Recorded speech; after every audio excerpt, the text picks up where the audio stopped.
house. I guess that's I Sweetie or L Sweetie. I guess that's I Sweetie 12. What up? PR New York 5. What up? Nikki Vitale 38. What up? D Dyson. What up? Sharon Wright 87. Michelle M. Barton. Johnson Traci. What up? I am Anthony 51. Sheik 252. What up? Clawdeen. What up? Mike 1 QAZ. What up? Legendary Milan. What up? Milan 77. What up? KO 187. What up? TN Raps. What up? Let's get it, baby. Janelle 2022. What up? Miss Kiki, baby. What's happening? What's happening? Rudeboy 1984. What up? Brenda, I want to say I3. Yeah, absolutely. We're going to kick it. We're going to kick it. Charisse World. What up? Matt Globman. What up? Mama Lauren. What up? Smith Doug 088. What up? What up? HFP 1998. What up? Curenton. Quein ton. TON 63. Inton or Curenton. What up, baby? Quentin Quentin. Maybe it was Quentin. JD 145. What up? Nadea's name. What up? Island Style Love. What up? Jasmine Luca. Jasmine Luca. What up, baby? What up? Polka Lea. POK Aaliyah. Polka Lea. What up, baby? Kirkland. Kirkland. What up? M. Siegelman. Max. What up, baby? What up? And Miss Angie New York. Miss Angie New York. What up? Kathleen. What up? Big Have 122 Harlem. What up, baby? Thumbs up. QBN QBNEILE. Cuban IO. Cuban now. I don't know how to pronounce it, but what up, baby? Minnie 6657. What up? Pink Butterfly 2. What up? The Groovy One. What up? Money Wins. What up? The Journalista. Okay, Journalista. Yeah, we're gonna kick it. Let's get it. Let's talk, Journalista. Good.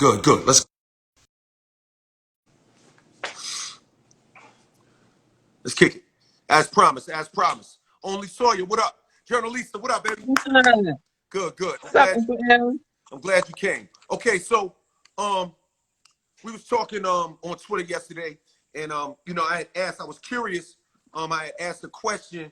I was wondering, like, you know, I was wondering how my question was, I wonder how biracial people, right? Like, let's say a family that is black and white, when they're sitting around the dinner table, if the mom is white or if the black is white, you know, the dad is white, or if the mom is black and the dad, like how it is, when they're sitting around the dinner room table, how do they discuss a moment like this? And I think you didn't like that question. I think you didn't like the question, but that was my question. You know, and I was wondering what they feel like. Now, mind you, that has nothing to do with our people, with black people, because we first and foremost, we saw what happened to George Floyd. We know what happened. We are clear about that. That shit was out of fucking control. All right, it was ridiculous. You know, and it been happening to brothers for since we've been here, and you know, like my man Will Smith said, it's just being filmed now. But you didn't seem to like the question, or at least it rubbed you wrong. So get in it. Speak your piece.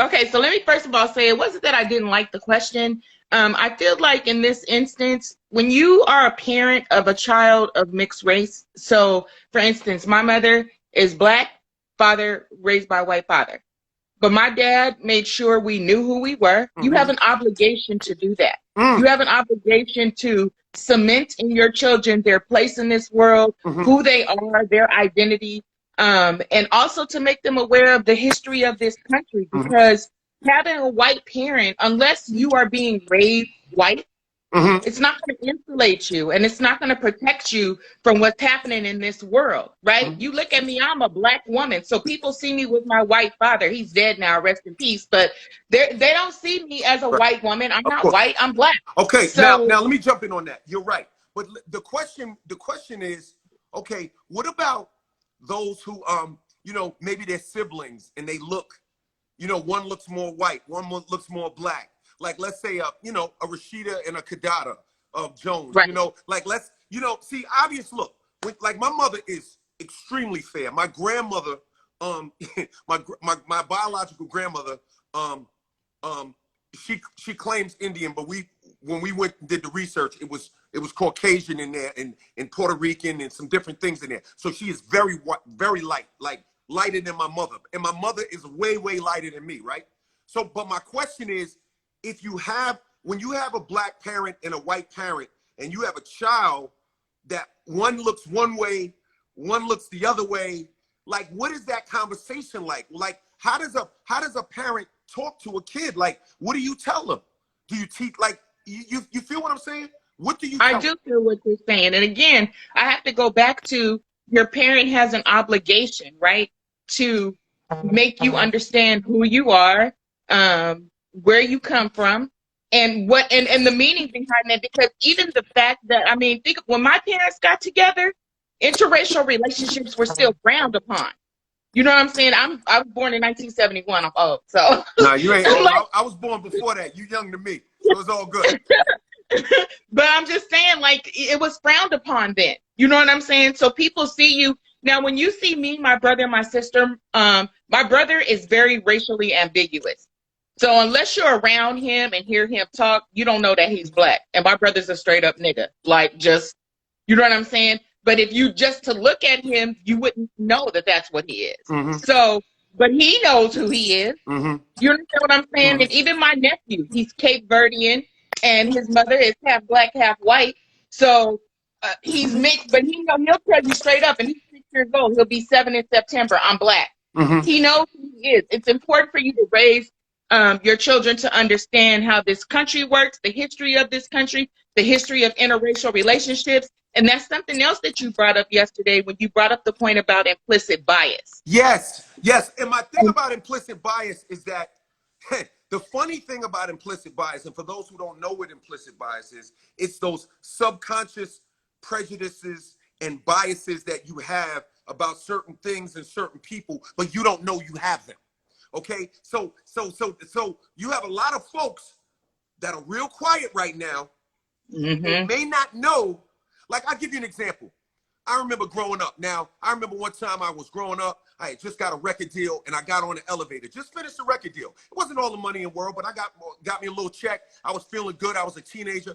And I remember this lady clutched her purse. Yeah. Right? Like, when I was young, they don't do it now. They know my face. But back then, it was like, and so my thing is this implicit bias thing. I think that is the thing that is really hurting our country more than anything, because then you have white people who have implicit bias, you have blacks that have implicit bias, you have all of these people that have implicit bias, and they don't realize it. So it's kind of like the people with the coronavirus that are asymptomatic and have never been tested. And they're just spreading it around everywhere they go. It's like the Denzel movie Fallen, where he was walking through the crowd and everybody he touched, he spread that demon to. The demon was jumping from person to person, right? Exactly. And just like you said, it's something that's ingrained in this country, and we all have it. So when I write about it, and I'm the news editor for The Root, by the way. So when we write about this, it's like this. People think that implicit bias is only something that white people have, but black people have it too. Of course. The cop that shot and killed Stephon Clark was black. Okay? Mm-hmm. So, yes, he was killed with state violence, but a black cop did it. And that's because even black people have implicit bias too. We have it against our own people. And whether we want to admit it or not, it's like the joke, the old Chris Rock joke. I love black people and I hate niggas. Right. Right? Right? Because we all have those, you look, you see certain people, you're like, oh, they not my kind of people. Right? And you don't mess with them. Right? And then you have the ones who you see them and they're okay with you because they look a certain way, or they're in a certain income bracket, or from a certain area, or what have you. We all have it. And one thing I want people to be cautious of and to understand, especially with what's happening right now, is that there are I keep hearing people throw around the word racist. And there are very distinct differences between prejudice, bigotry, and racism, right? With racism being the greatest of the three. It's power. Racism is a power structure, right? Okay? And that is you having the ability to impact the way other people live, function in day-to-day life. Black people in this country don't have that power. That is a white thing. Racism is a white thing. Black people can be bigoted. Black people can't even have prejudices. I have prejudices. We all do, right? I don't like people who chew with their mouth open. That automatically makes me not want to chew like. You know what I'm saying? That's a prejudice. I just have that. That's what it is. But we have to understand that too. It's very important. And these are all things that, bringing it full circle back to your original topic, if you are a parent of a child who has one non-Black parent, you need to make them understand these things. Because like my cousin Sean, he has two teenage twins, and their mom is white. My cousin is Black. And the kids, if you look at them, they look white, right? But they know who they are. Their mother talks to them about it. Their father talks to them about it. They're around me. They're around their uncle. They're around, their grandparents. Like, they know who they are. And that's because their parents have made a concerted effort to make that happen. Mm-hmm. So the young lady who you spoke with yesterday, I really felt bad for her, because immediately as she started talking, I realized something very important. She clearly doesn't have very strong Black women in her life. Mm-hmm. Because if she did, she wouldn't feel ostracized by the Black community. Mm-hmm. If you feel like you're mixed and you say something like, I'm not accepted by the Black community, then my question to you is, how do you engage with that community? Right. Well, that's why I asked the question, right? Which, who do you identify with? Who do you communicate with? And she's young too. So, that's another thing. She's in high school, right? So, she's not, it takes a certain amount of maturity to even make certain decisions. That's right. Right? That's right. Yeah. Yeah, man, you know what? I really appreciate that insight. I really, that was a question that I got out there, and I kind of felt like a few people out there kind of thought that I was trying to say that, like, somehow that was more important, or, it was like, I guess people in their feelings, which I understand. So I felt like, but I definitely was just curious. I asked Soledad O'Brien about it. She gave me a response. And right. It was something interesting. But yeah, exactly. But I just said, and she didn't really get. And the interesting thing is, what I found out is the people that it actually touched the most were people like yourself who are biracial, because they didn't know where I was coming from with it. They were trying to figure out, like, well, what are you saying? Where are you going with it? And I really was just curious, like, for real, like, sincerely, like, I really wanted to know. You know what I'm saying? Like, I want to know what your life is like. Like, I'm just interested in that, because we have a country that is deeply divided. We have a small, we have this pocket of white supremacists who are going crazy in one level. We have another crew of people that feel abused, that are letting the anger out. They like tigers unleashed, because they've been feeling like they've been locked in for 1,000 years and it's just too much. And so in a deeply divided situation, that has got to be that has got to be one of the most difficult parenting jobs I could think of, because at least if you have a Black child, look, I got to say things to my son to keep him alive. That's tough too. Don't get me wrong. We don't want to minimize that, right? We don't want to minimize that. But when you got a child and maybe one is light, one is dark, like, I'm just like, it's unbelievable. And it shows you the depth of the issues that we have in this country, because that shouldn't be a problem. Like, what I'm describing and what I'm aiming at, which is such a nuanced thing relative to everything that's going on. But it just really speaks to, I think, just the deeper division between people. You know what I'm saying? Like, we really got to get in a situation, and mind you, we got a long way to go for it, but we have to really have to get in a situation, and I do think it's possible, where we can get past a lot of these things at some point. But let me explain what I mean by that. When slavery was going on, I don't think anybody at that time could have pictured a Barack Obama. Right. I don't believe that, maybe a Frederick Douglass, who was a visionary, but I don't think many people at that time believed that a Black man could occupy the White House. But things did change to that extent. We made some progress, not as much progress as we'd like to make, and every generation has its problems that affect it, and they feel those problems like, the weight of those problems weigh heavy on every individual generation. This generation feels as deeply about their problems right now as Martin Luther King and Malcolm X felt about their problems then. And they're very similar, right? It's pretty much the same thing. So I'm just saying that I believe that long term, what I'm trying to get people to understand is that we have a right to be angry. We got a right, to express ourselves. We got a right to get out there and go hard. for what we believe in. We got a right to be down on the front lines. You know, I understand some of it. I don't know that, I don't know that everybody that's out there looting cares about the cause. I'm not No. I'm not absolutely certain. I'm not sold on that one. You know what I mean? No. Like when somebody's running up in Gucci with a jacket, like I don't know that they really for the cause, but I know them young boys and young girls that's on that front line getting hit with them rubber bullets and them batons, they about that cause. So they got a right to be down there. So what I would say is I just believe that while we're doing that, we also have to improve our minds. And we also have to improve our ability to think strategically. And we also have to think long term. Yes, it's painful today. And a lot of people say, yo, well, if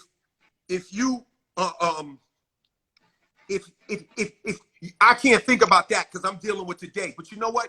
That's what a war is like. And it's different types of war. That's what it's about. It's about being able to think short term and long term. So while you out there marching, you still, I said to somebody, hit them books and go hard. Somebody said to me, what, so I can learn the white man's history? Hey, yo, listen, last time I checked, you could choose whatever books you want to choose. You ain't even got to go to school to get the books. I don't really know what you're talking about. You know what I mean? But that's my thing. My thing is, let's while we doing all this and we're expressing ourselves and we truly got the right to express ourselves. But while we're doing this, let's improve our minds. Let's get our spirits right and our minds right. We as a people, we always spiritually, we pretty in sync. We get where we need to be spiritually. But sometimes, when it comes to that, like taking that next step and going to them layered places and those nuanced places that require a little more thought and it's a little more difficult, we get a little kind of iffy about that. And we can't do that. We got to get smarter and do what they doing on the front lines. You can't just do one or the other. You feel me? I think it's a two-pronged thing. I think also, though, we have to also weigh the fact that this is very traumatic. Yes. Okay. And it especially like this particular news cycle where we're seeing Ahmaud Arbery, George Floyd, Breonna Taylor, like it's constant and it's over and over and over again. It's like the Marvin Gaye song, Inner City Blues, right? Yep. You want to fucking holler. Like you can't. So sometimes people are so frustrated. We feel like our voices aren't being heard, even with these protests. So I live in West Hollywood. I was out there last night. I watched people marching. And then I also watched separate groups of people pulling up in cars, smashing windows to loot. Like literally witnessed it and had it on my IG Live because I was filming the protest, right? And it's like, so what happens is you get these outliers who come and they muddle the message. They get lumped in with, so even if we have a Black Lives Matter protest, let's say, that's going peacefully, then these outliers come and destroy everything. And they get lumped in with the actual protest, and I feel like that's a little unfair. Mm-hmm. But speaking to what you're speaking about, again, that goes back to educating yourself, reading some books, knowing the history, understanding. Because if you don't know where we've been, then you can't really map out a plan for where we want to go. 1,000%. 1,000%. I couldn't agree more. And what I would say is this: look, see, you got soldiers, you got generals. Yeah. Some people on the front lines and some people are generals and need to think strategically about what's going on. The one other thing that kind of bothers me, and I'm going to be very transparent with the whole world right now, everybody that's watching, and this is going to be posted so it'll be spread around. The one thing that does bother me, quite honestly, is this idea that, and it does happen to somebody, I'm qualifying it, but this idea that, like let's say, I'm gonna take myself for instance, as a kid, born in Long Island, raised in Queens, all kind of stuff growing up, step pops whooping my ass, all kind of crazy stuff going on, turn 9, become a hip hop fan, start writing at 12, start trying to make a record at 14, at 16 we get with Def Jam. I'm running around Queens, New York, Harlem. I'm hanging out with the hustlers. I'm doing everything I kind of, I'm trying to go the right way. I'm hanging out sometimes with the wrong crowd. There before the grace of God go I. My man goes to jail just when I'm about to start doing something, and I end up focusing on my career, and here I am.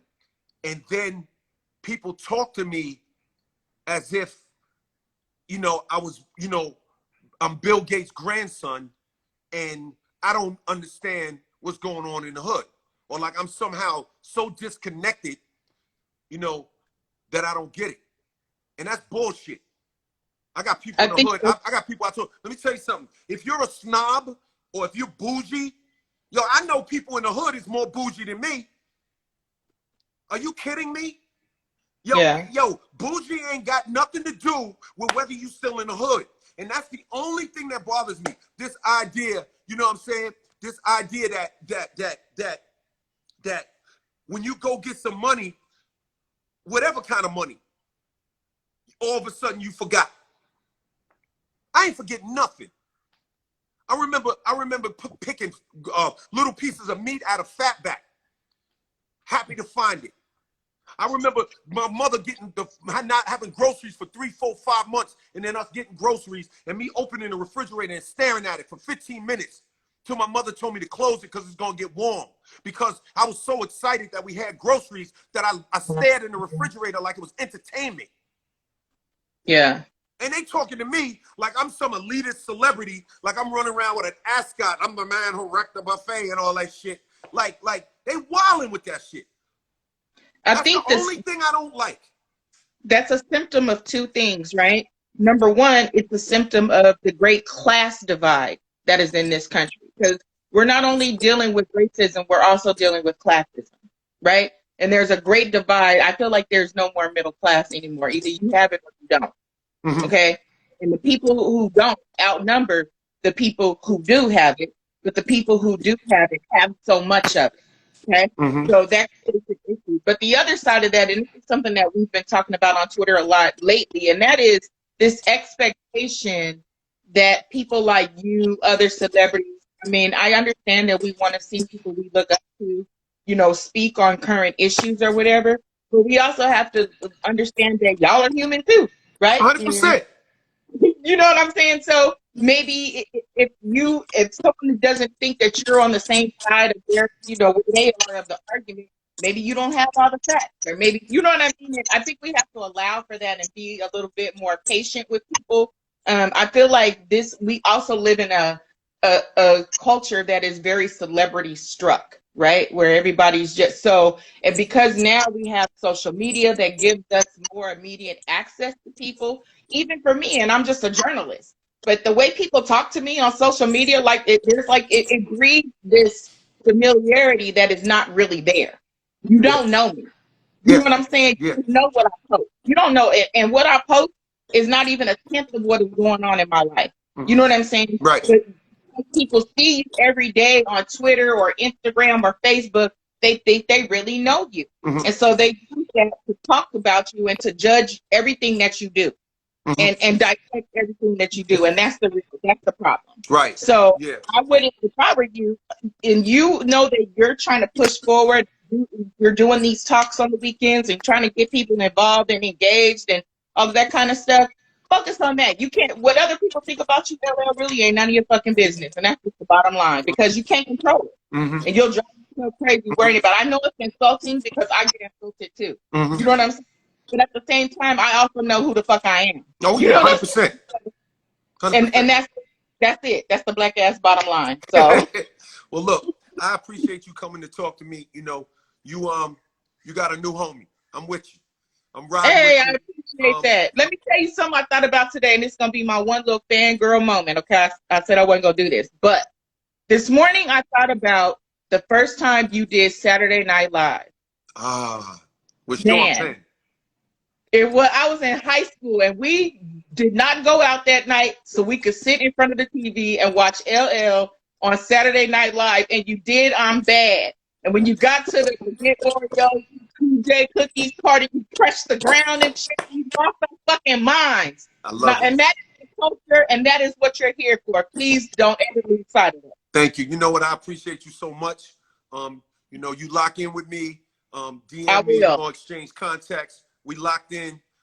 It's all love. All right. You need me, I'm here. All right. I will. Thank you so much. I appreciate you. A very smart, intelligent, beautiful woman. I love you. Appreciate you. Thank you very much. Have a good one. All right, peace and love. Peace and love.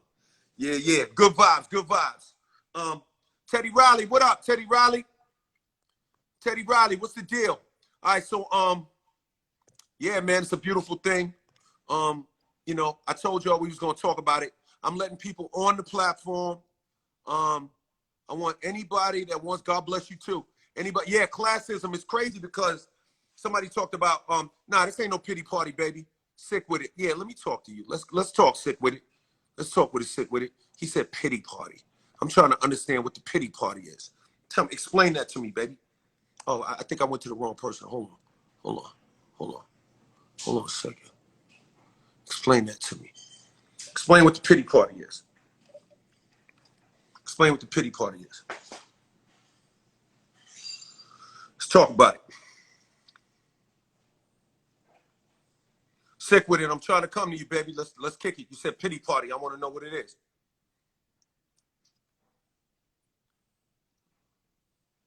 Oh man, sick with it ain't. Is he gonna pick up? All right, sick with it ain't pick up. Okay, I tried to go with him. All right, let me go with Ian. Yo, Ian, I'm coming to you, baby. I'm coming to you. Okay, I'm coming to you, Ian, and I'm glad I'm coming to you. Yo, Hey, Ian, what's up, man? How's it going? What up, baby? So Hey. Here's the beauty of it. Before you make a comment, you know, people should know that, you know, me and you have the same father. You are my biological brother. We have the same dad. Your mother is Sicilian. Yes. Your mother's Italian. But we are brothers. Yeah.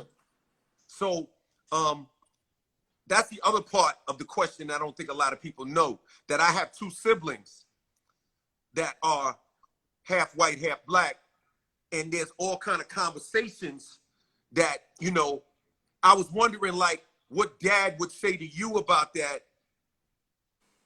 Let's kick it. Okay, so 2 layers on that. To address that, as a Sicilian American, we have a whole separate history of how we got to this country. And my parents on my mother's side came here and really, really hard nailed it. Very similar to the Mexican experience now, where you come here and literally all you have is a family dynamic. And that's what kept you insulated. That's what kept you safe. That's what allowed you to build wealth. The Jews came over, instituted a similar model. The Koreans have done a similar thing. And you can see politically how they position themselves in America, where the system has to respect that insular power. They have their own economies, right? And the particular Sicilian economy was worldwide in fear. It controlled New York. It spread to Vegas, Los Angeles. They created an entire economy. So a lot of Sicilians don't even consider themselves, quote unquote, white, right? They're Latin. And John Ferraro, who's a member of our family, he was city council president. You know, mom's. You froze up. Someone called in. You know, they always used to joke, you know, he was the first Latino member of the city council in Los Angeles because they speak in a Latin language, and that's their worldview. Is about, you know, worldwide wealth and influence. And then the way Dad would approach it, he's like, you need to be the best human being you possibly can. Martin Luther King fought for the contents of your character. That's the defining factor. That's what made you successful. That's what made me learn. So Ian, somebody asked, do you identify as black? Yeah. I think when I was in school, when I grew hair, the world saw me as black. I've definitely been pulled over in LA. I've been pulled over the police in America. You know, I always have a nice car just like you. People will profile you on that. But what our father taught us, is the way you now interact with that officer, you flip the script. Hey, officer, how are you this afternoon? Oh, absolutely. May I reach for my glove box? I have my license, registration, my paperwork is in order. I'm cordial. That's what our dad told you. That's what he told you. Absolutely. You're cordial. You understand this man has a gun and an ability to lie. So you have to diffuse the situation with humor and gravitas, and you use your magnanimous to control that situation so you're not powerless.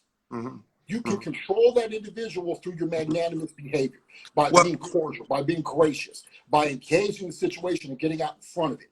And I think that's what we're not doing. Burning down a store gives them the license to say that you're being pathetic. We need to come in and baby you. when you have an organized march like the Million Man March, and you have say, no, we are going to create an economic system and a system of representative government. So what you're saying is, you're saying the Million Man March was the right way. Yes. And the looting and all that was the wrong way. Completely the wrong way. That's what you're saying. Completely the wrong way. You can be angry, but if you're not using it for political action, no one's going to respect you because your message loses order, it loses significance. Mm-hmm. Well, look, let me tell you something, man. Again, for those who don't know, this is my brother Ian. We have the same father, different mothers. I have another brother, Ryan. The same thing. We have the same father, different mothers. And, you know, my whole, you know, a lot of what I was thinking about, the whole biracial thing, I was thinking about my brothers. I just didn't bring that into Twitter or bring that to the world. So I'm actually, you know, announcing that. But let me tell you something, man. Look, I love you. I appreciate you. I salute you. You're a traveling man, you know, and just keep doing your thing. And we're going to definitely talk more. We're going to kick it more and, you know, stay strong. And my love to your moms, all right? Thanks, man. I appreciate you, baby. If I could say one thing, I think for the community, we need to use this as a maturation process. People who know me, I was definitely hot-headed when I was younger. I would have been emotional in the streets, protesting, raging. But as you learn about personal power, how you express your own power, you do have to think strategically. I'm like, what tactics am I going to use to achieve a long-term objective that feeds my kids, right? And now my kids are even lighter than me now. Right? I know your kids, your kids, they look white. They're white kids, basically. Basically, and with their mother, their attitude, the way they carry, they're white girls. Right. I know. And then when I show pictures and I say these are my nieces, people are like you know, yeah. So you know, but to express to them how people interact, it's crazy. But I don't want to hold everybody. But strategic thoughts. I'm like-minded with you on that. And content of a person, your race, and your presentation of the world, gay or whatever. That's not what's important. What kind of perseverance spirit you have, and what are you producing? I like it, man. I like it. Well, look, man. You know I'm with you, bro. You know. Oh, and for the record, you know I am the big bro. It's my little brother, and then we have a younger brother. Yeah. But Ryan and I have the same mom, so it doesn't like Dad wasn't a papa with the Rolling Stone. Yeah, nah. He wasn't a Rolling Stone. He rolled once, not twice. Yeah. All right. So all right, but thanks, man. Salute, baby. Appreciate you. Bye. No doubt. Yeah. You know, it's really interesting to you know, get into this vibe and kick it. You know what I'm saying? Like a lot of y'all don't know that about me. You know what I'm saying? Got two brothers, and like I said, their mother's Sicilian, and so you know, and I know what my dad taught because they're younger than me. So my dad. Oh, Kid Capri, what up? Yeah, your mom is Sicilian, so you understand that, Kid Capri. 100%. So my brothers, their mother's Sicilian as well. Yeah, no, definitely. Keisha Marie said black and white equals a human. Definitely. And also, you know, a lot of people don't know, you know, my mother, you know, has, you know, a lot of Puerto Rican and Dominican in her as well, which is something that I never really talked about because, you know, I'm not trying to all of a sudden pop up and be Latino, but that is true as well. You know, my mother definitely, you know, has a lot of Puerto Rican and Dominican. And when I took the whole DNA test, that came back as well. So I'm just letting you know what I'm saying? What it is. So these questions I ask you guys come from a real place. You know what I'm saying? And one thing about your man, LLCOOLJ, he ain't gonna forget where he comes from. And you ain't never got to worry about me going to Hollywood. I may be in Hollywood. Yes. I may go out and do different things. Yes. Will I try to make the biggest dream come true I possibly can? Yes. But am I going to forget about you guys? Am I going to forget about you guys? It ain't going to happen. Am I going to wake up all of a sudden and think that, you know, oh, I can, you know, my money means I'm better than you? It ain't going to happen. You don't even have to wonder about that shit. So when you hear somebody talking about that coon shit or that bougie shit, that's something they saying something about themselves. Because you ain't got to worry about that with me. You don't even got to wonder.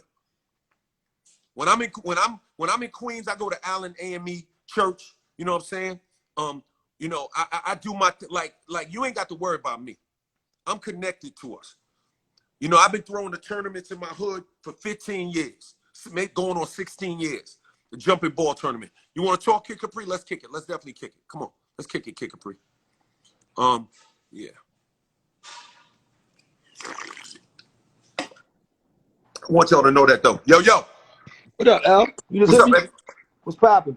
Man, I was just, you know, just talking to the people now. You know, it's so funny because I probably had never told you I had 2 little brothers that was half Sicilian. So you would never knew that. Yeah, so, you know, the world is funny. You know what I'm saying? The world is funny. So, you know, there it is, you know. Yeah. I see, you know, these little fruit pops on there talking tough. Yeah, you understand what I'm saying? Like, the world is funny, but look, you know, how you doing? You staying strong right now with all this going on? Yeah, man, I'm staying out the way, staying low, doing what I got to do in the house, taking care of business here, man. And, you know, it ain't no real big adjustment for me because when I come off the road, I'm usually in the crib anyway all day. So it's not a big problem, just the problem with people losing their lives. You know, that's really crazy. And everything's going on with the cops and all that right now. Come on, man. That shit is like, it's out of control, bro. I mean, look, it might be up now. I wrote a little something last night. I got inspired. So I spit something. It's probably over on Rock the Bells. You know what I'm saying? On IG. You know what I'm saying? It's probably on Rock the Bells. But people should go check it out. I talked about the whole situation, what I feel about it. And they should definitely check that out. But yo, look, I just wanted to say, give you love. You know what I'm saying? Say what up.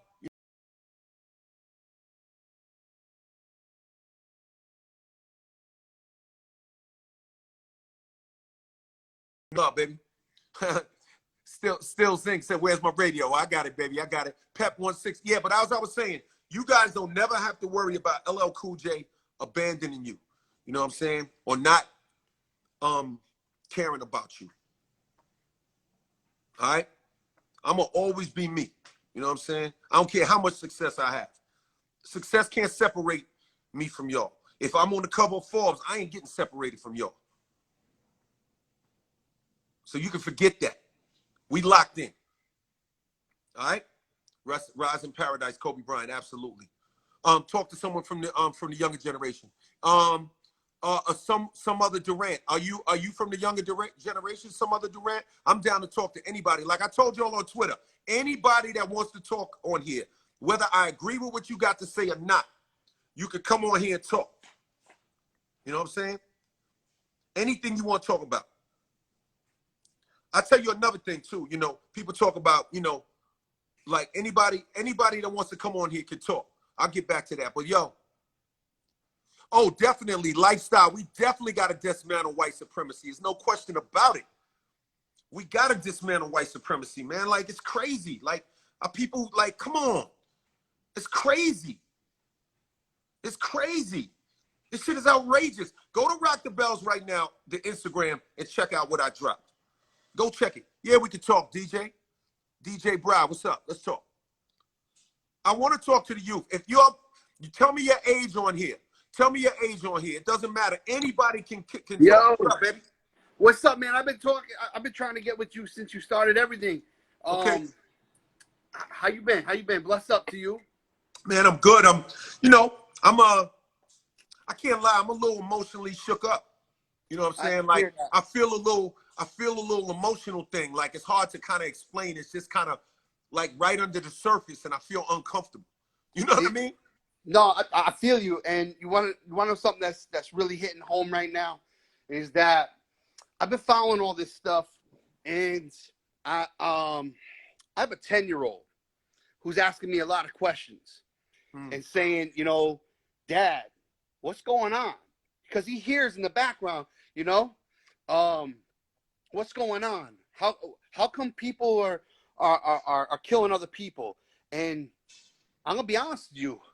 The other night I couldn't sleep, and I sat there and I went in the other room and I watched all these videos of everything that's going on, and it shakes me inside. Yeah. That our kids are growing up to this. I mean, I understand I grew up to it, but socially, it wasn't like it is today. In 2 seconds, something is out there. You know what I'm saying? Yeah, because we didn't have social media. And you Right. look younger than me, but we didn't, you know, have social media. You know what I'm saying? Like, so it was like things took a minute to spread. Rumors spread, but you never could get like a confirmed rumor, really get into it. You know what I mean? But, Right. you know, that was crazy. But yeah, I'm here. Kiki, I'm here. go ahead and kick it, because I want to get some of the younger kids on. All right, so real quick no, go ahead. No, go ahead, my brother. So I want to know that now. I'm a new parent. I mean, I know it's been 10 years, but like I sit back and I don't know how to tell my son. What would you? I'm asking you. What would you tell me? You know what? Honestly, man, I don't. Look, all you can tell your child is the truth, right? That's the only thing I can think you could tell them, and you could tell them that there's some people that don't like other people, and not all people are like that. Right. And you got to teach him to not be like those people. He has to learn how to not be like these white supremacists who, don't want kids to, don't want to, like, they just want to hurt people because of their skin tone. Like, that shit is nuts. And you got to tell them the truth. The truth is the only thing we can really work with right now. Anything else, anything fancy, anything cute, anything clever, anything slick, it's not going to work. It got to be based in love, not weakness. Don't conflate love and weakness. It has to be because, my thing is this. You hit me, I'm hitting back, B. I'm not with that shit. No, like, I hear. I ain't with it. Like, you hit me, I'm hitting back. But that being said, it's not about weakness, but it gotta be based in love, and then we gotta share the truth. You know what I'm saying? I agree 100%, and I appreciate that. I Tell me the truth. So look, man, I know I can't keep you for now. Stay around, and we'll kick it from there. All right? Can I get a selfie with you real quick? 100%. All right, thank you. Yep.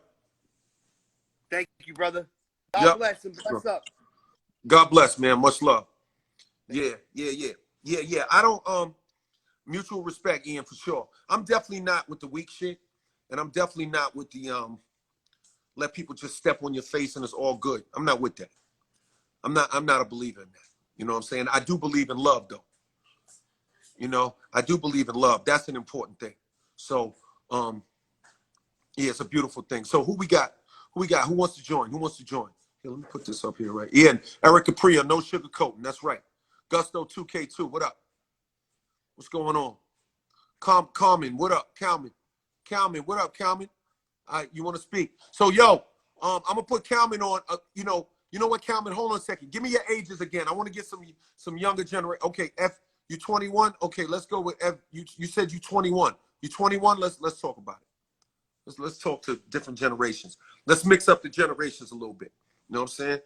Make this for everybody. I want everybody to be able to get on. What's up? I think you let me on by accident. No, I didn't. I'm not Calvin. Okay, hi. Okay. You said 21, right? You said you're 21. Yeah, I'm 21. Yeah, I came to you on purpose. Okay, my name's Amani. I go to Hofstra. Mm-hmm. I'm studying public policy. And, well, is there something in particular that you do want to talk about? Or? Yeah, I want to know how you feel about what's going on. I want to know, how it's affecting you, and I want to know how you feel about the way the situation is being handled on all levels. What you disagree with, what you agree with, etc. I want to know your truth. I'm very disappointed in the way that it's been being handled, to be honest. I am disappointed on a federal level, on state level. The way that the media has been covering it is also very disappointing. Talk about that. Unpack that a little bit. The media, the way which part? The media? Yeah, the way they've been covering it. In person and on social media, I've been seeing the police being the agitators, whereas on the news, I've been seeing protesters being framed as agitators when things become violent. And I think that's dishonest and irresponsible. So you feel like it's the media is doing a little marketing job for the police right now? Almost. It's definitely propaganda, yeah. Propaganda, right? And so, how do you feel about the looting, the conflict? Like, what do you think about all of that? I don't think that you can loot on land that is stolen. Honestly, I think that this country has literally stolen Black people, and for Black people to be frustrated enough to steal property or to